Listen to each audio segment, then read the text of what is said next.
내가 주를 의뢰합니다. 오늘 우리에게 주신 하나님의 말씀은 에베소서 2장 10절입니다. 다 같이 한 목소리로 봉독하겠습니다. 우리는 그가 만드신 바라 그리스도 예수 안에서 선한 일을 위하여 지으심을 받은 자니 이 일은 하나님이 전에 예비하사 우리로 그 가운데서 행하게 하려 하심이니라. 아멘. 우리는 그가 만드신 바라. 오늘 하나님께서 우리를 만드셨다 라는 의미를 새겨보면서 섬김이라는 제목으로 말씀을 나눠보려고 합니다. 1942년도에 어느 날 한 남자가 길을 가고 있었습니다. 길을 가는데 자전거가 이렇게 부서진 채로 버려져 있는 것을 발견했습니다. 이 남자가 문득 걸음을 멈추더니 그 부서진 자전거를 집어들었습니다. 그리고 자기 집으로 이 부서진 자전거를 가지고 갔어요. 그리고 그 가운데에서 안장을 떼어냈어요. 그리고 앞에 운전하는 이 운전 핸들을 떼어냈습니다. 그리고 그거 두 개를 어떻게 못질도 하고 이 용접도 하면서 뭐를 만들었어요. 그 뒤로 50년이 지났습니다. 그 사람이 만든 그 자전거 안장에 자전거 핸들이 붙어 있는 그 사람이 황소머리라고 이름을 붙였는데 그 뒤로 50년 지나서 경매에서 그 물건이 293억 원에 팔렸습니다. 한번 사진 한번 볼까요? 이게 그겁니다. 자전거 안장에 핸들을 갖다 붙였어요. 저게 황소머리처럼 생겼죠? 저게 황소머리라는 제목이 붙어있는 미술 작품이에요. 저 작품이 293억 원에 팔렸어요. 저 자전거를 주워다가 안장에 핸들을 붙인 사람은 피카소였습니다.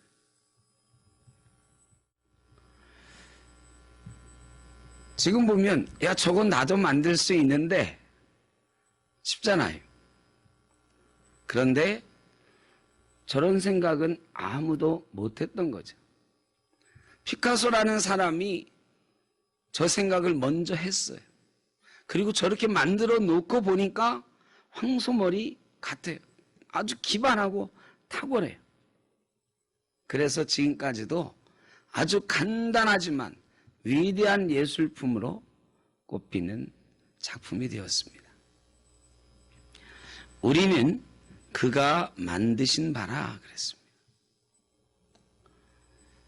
누가 어떤 생각을 가지고 만드느냐에 따라서 가치가 달라지죠. 우리도 만들어진 작품인데 누가 만드셨는가? 하나님께서 만드셨다. 피카소가 만들어서 293억인데 우리는 얼마나 할까요? 하나님이 그것도요 직접 흙으로 빚으셔서 만들었어요. 우리는 얼마나 하는 사람일까요?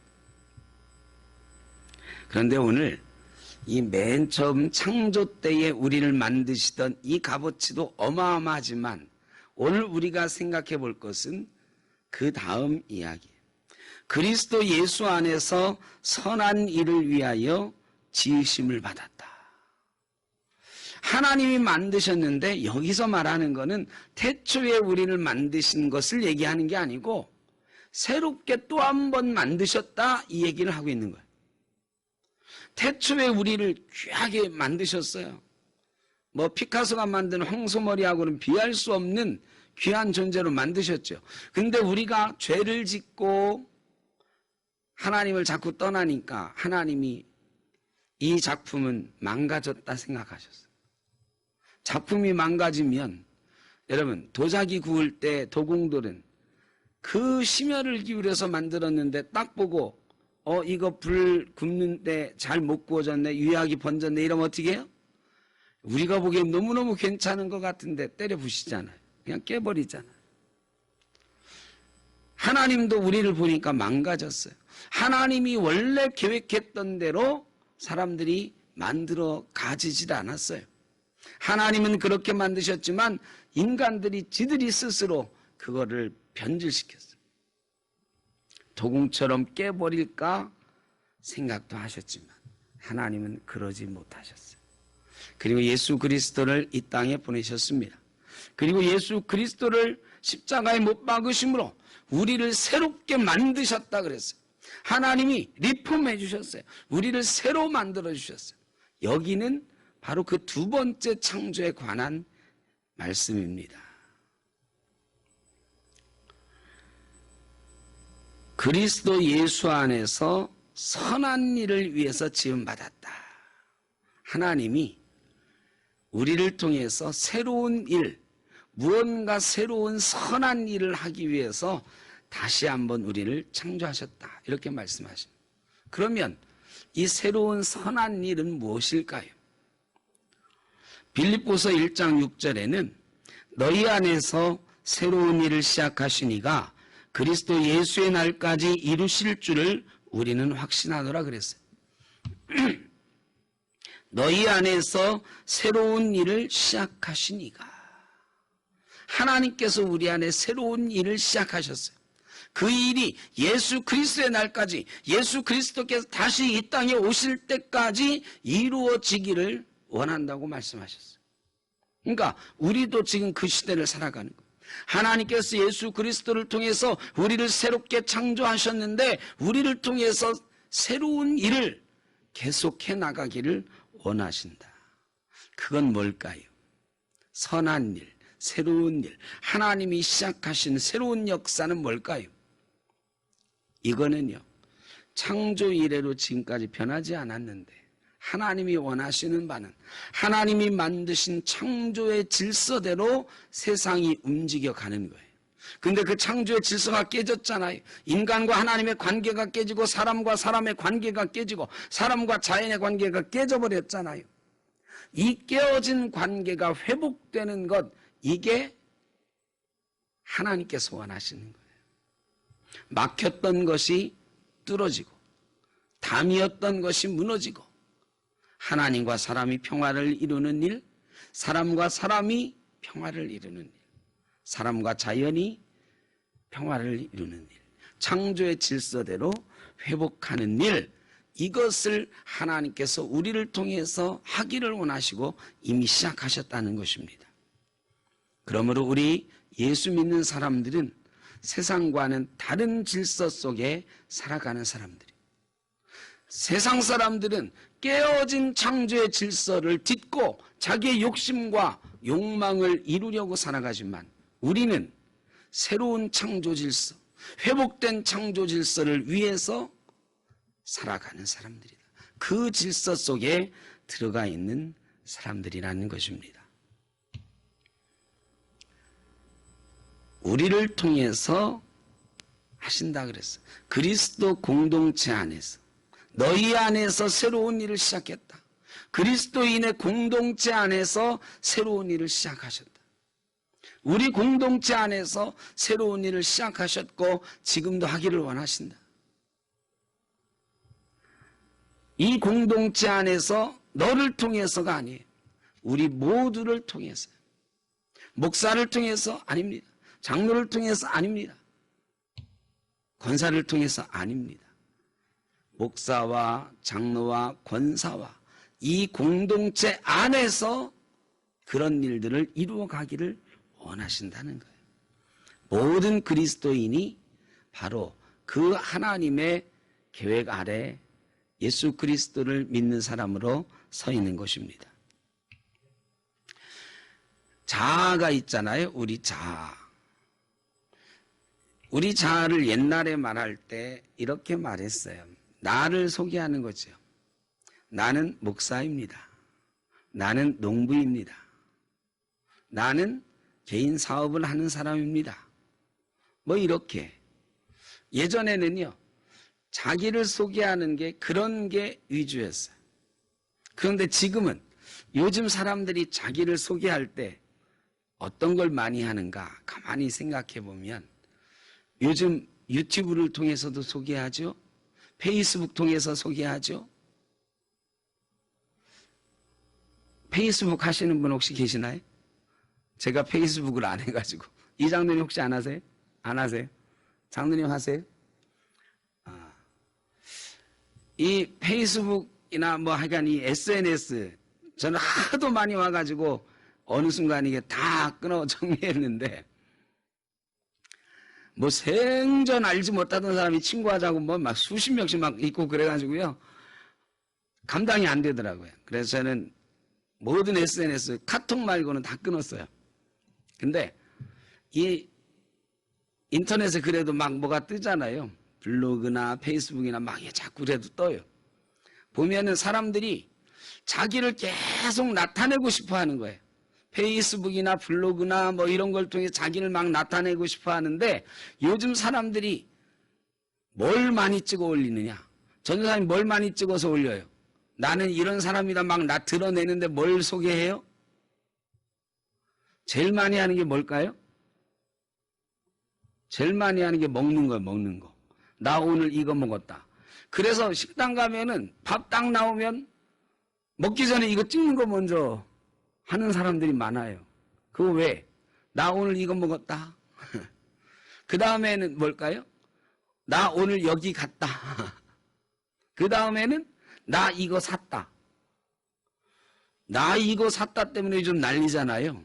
내가 사서 이거 쓴다. 이거 하면 막 몇만 장씩 막 팔리고 그러는데 그게 돈 주고 하는 광고였다 막 이런 거 나오잖아요. 그러니까 유튜브나 이런 데서 막 소개하는 거 뭐냐? 내가 뭐 먹었다. 거기 어디야? 맛있게 생겼다. 내가 여기 가봤어. 멋있네. 나도 가봐야지. 내가 이거 샀는데 좋아. 그거 어디서 샀어? 나도 살게. 요즘은요, 내가 무엇을 소비하고 사는가가 나를 소개하는 트렌드가 됐어요. 이거를 학자들은 예전에는 나는 뭘 만드는 사람입니다. 어떤 일을 하는 사람입니다라고 그래서 내가 생산하는 것을 소개했는데 지금은 내가 소비하는 것을 소개하는 세상이 됐다. 그래서 생산적 자아에서 소비적 자아로 변해가고 있다. 기독교도 소비적 기독교가 돼가고 있다. 예전에는 내가 그리스도를 위하여 무엇을 할 것인가? 내가 하나님의 영광을 위하여 무엇을 할 것인가? 이것이 우리 고민의 주제였다면 요즘은 나는 하나님께 무엇을 받고 살 것인가? 나는 그리스도인으로서 무엇을 누리며 살고 있는가? 어떤 복을 받으며 살 것인가? 내가 교회 가서 뭘 얻어올까? 이런데 초점이 맞추어지는. 그래서 쇼핑하듯이 이 교회도 가보고 저 교회도 가보고 인터넷에서 설교 좋은 설교 많아. 이것도 들어보고 저것도 들어보고.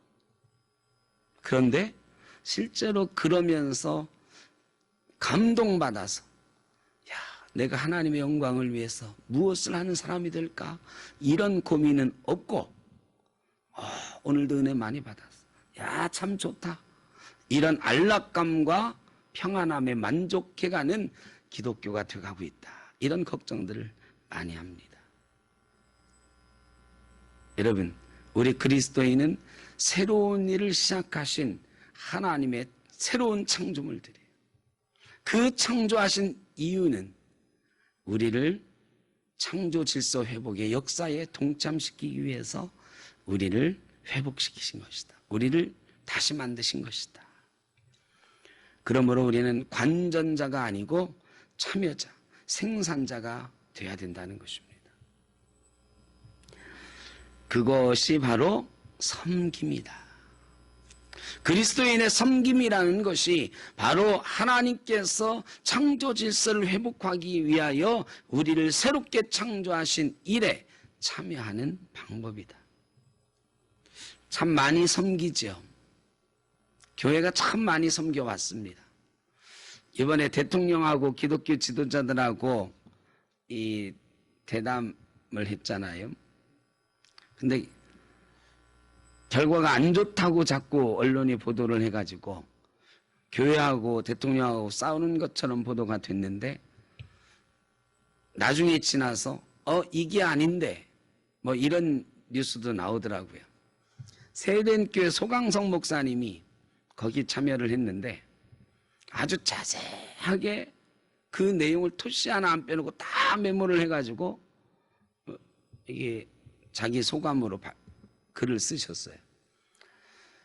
그런데 대통령이 교계 지도자들을 만나서 한국 교회가 역사적으로 기여해왔던 것, 코로나 방역에 먼저 앞장서서 해줬던 것, 지금도 예배를 사실 비대면으로 전환하면서 협조해 주는 것 참 감사하다.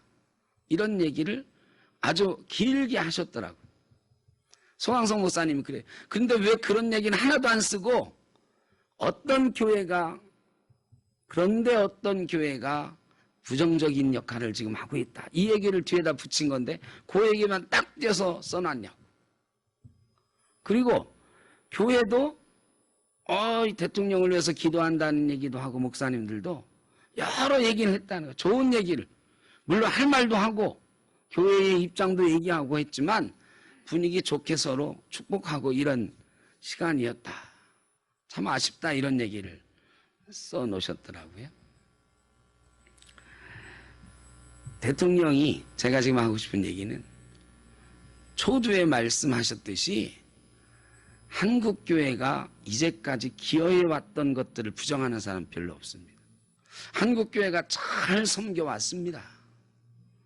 진짜로 잘 섬겨왔어요. 모든 면에서 한국교회가 이 한국 역사를 일으키는데 잘 섬겨왔습니다. 우리 스스로 자부심을 가질만 합니다. 그런데 최근에는 왜 교회가 이렇게 욕을 먹느냐? 이 섬기는 일들보다 교회가 자기를 드러내고 내 중심적으로 자꾸 가고 있다라고 생각이 되어지니까.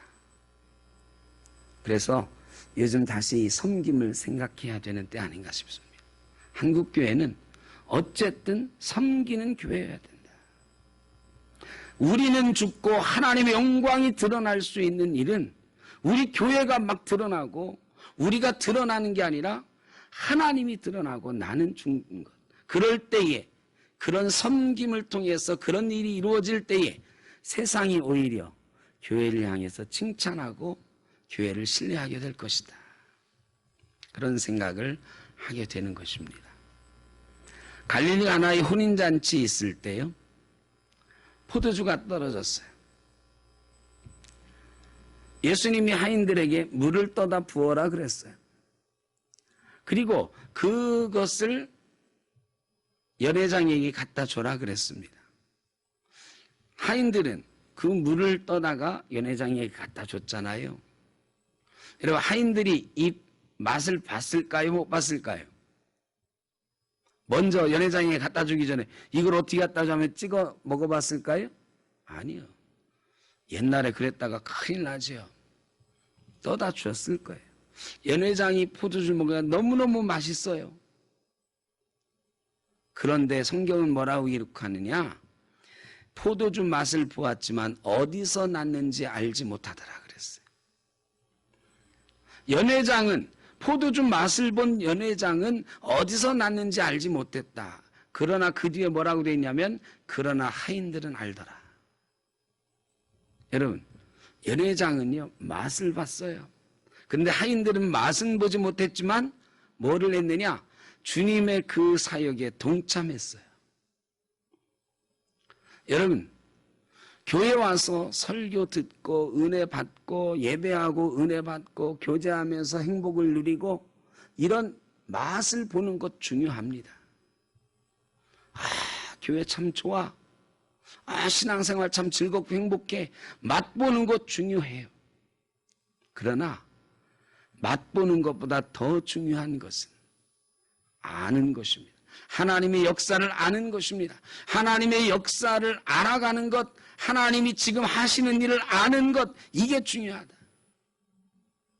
하나님 내게 지금 뭘 주셔서 참 즐겁다 이거보다는 하나님이 지금 어떤 일을 해나가기를 원하시고, 하나님이 지금 나를 통해서 어떤 일을 하기를 원하시고, 우리를 통해서 어떤 일을 하기를 원하시고, 이 역사 속에 하나님은 무엇을 해나가고 계시는가를 아는 것이 중요하다.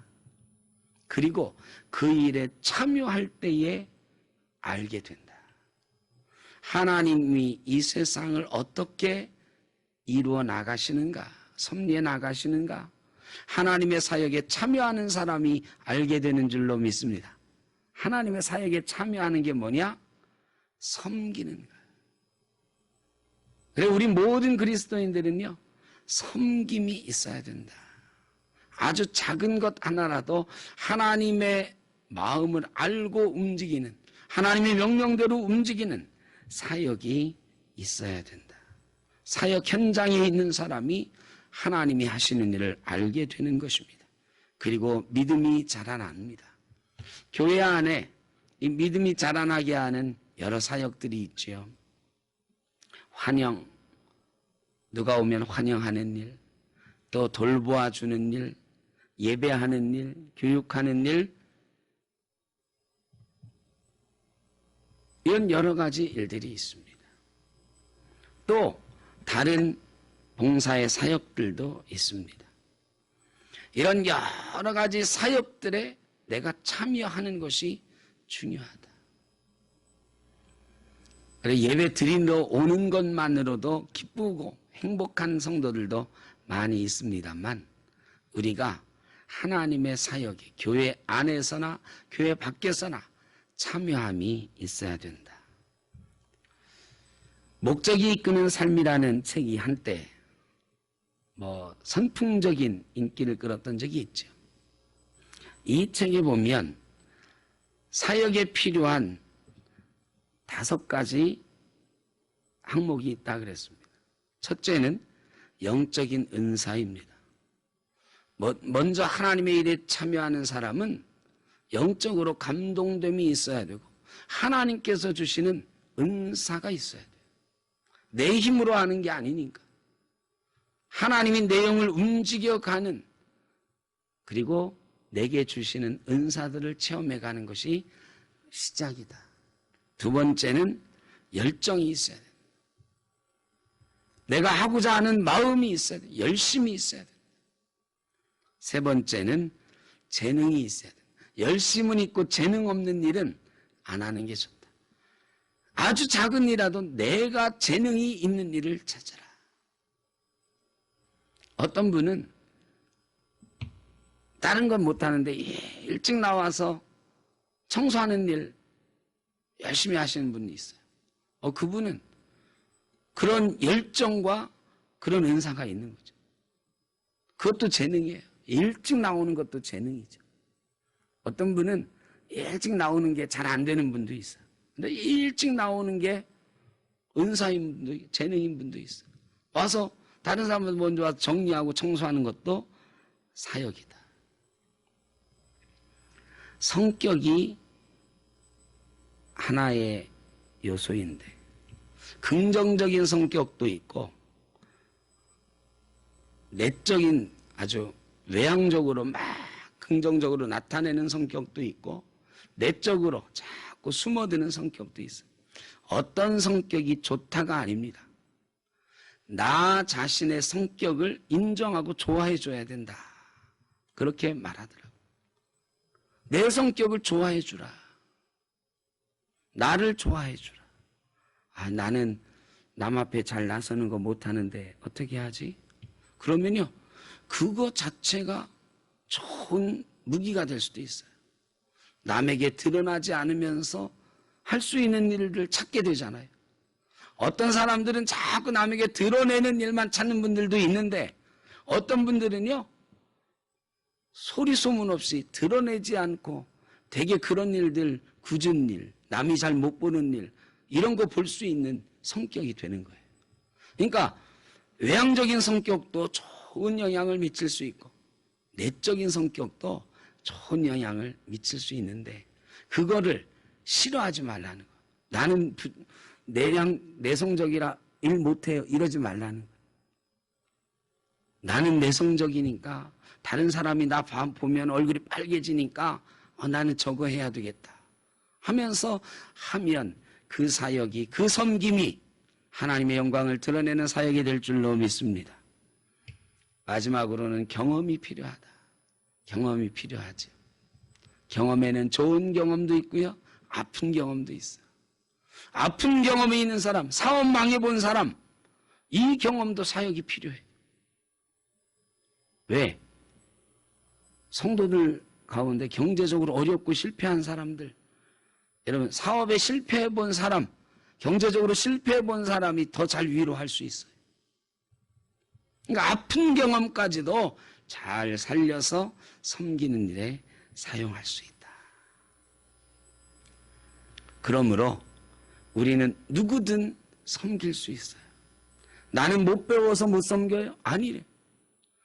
방금 말씀드린 영적인 은사가 있고 열정이 있고 재능이 있고 내가 가진 성격을 잘 활용하고 나의 경험들을 잘 활용하면 누구나 좋은 사역자가 될 수가 있습니다.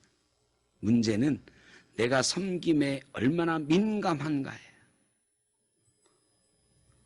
내가 섬김에 민감해야 된다. 예수님께서 이렇게 지나가시다가 누가 막 소리를 지르잖아요. 주님, 주님. 소리 지르면 성경은 뭐라고 기록해 놨냐면 주님께서 가던 길을 멈추고 걸음을 멈추고 이런 표현들을 꼭 해놨더라고요. 여러분, 세상이 바쁩니다. 우리 사는 일이 바빠요. 어려워요. 그런데 주님께서도 가시던 길이 있었지만 멈추고 소경을 향해서 따라오는 사람들을 향해서 손을 내밀어 주셨다. 그게 주님의 사역이었습니다. 우리도 걸음을 좀 멈추고 우리가 가던 길을 멈추고 내가 섬기는 일이 필요한 현장이 아닌가 살펴볼 수 있는 섬김의 민감성이 있어야 된다. 어디를 살든지 어떤 현장을 살아내든지 그리스도인으로서 우리가 어떻게 섬겨야 되는가 늘 섬김의 민감성 가지고 살아야 될 줄로 믿습니다. 지금 특별히 한국교회와 성도들이 이 한국 사회를 어떻게 섬길 것인가, 이 코로나 시대에 이 위기의 시대에 우리 교회가 어떤 섬김의 영성을 가지고 이 사회 앞에 서야 될 것인가 심각하게 생각해야 될 때인 것 같습니다. 예배를 언제까지 이렇게 드려야 되느냐? 참 마음 아픕니다. 대통령도 그 다음에 그런 말씀을 하셨더라고요. 교회가 할 만한 얘기했다. 비대면 예배 계속하는 거 교회로서는 어려울 거다. 뭐 대통령도 그렇게 말할 정도니까 우리는 얼마나 아픈 현실이에요. 정말 마음 아픈 현실이죠. 그런데 이런 대화를 동기 목사들하고 나누면 나눌수록 결론은 어떻게 가느냐? 그래도 지금은 교회가 참아야 될 때다. 인내해야 될 때다. 섬겨야 될 때다. 섬김의 민감성이 특별히 필요한 때인 것 같습니다.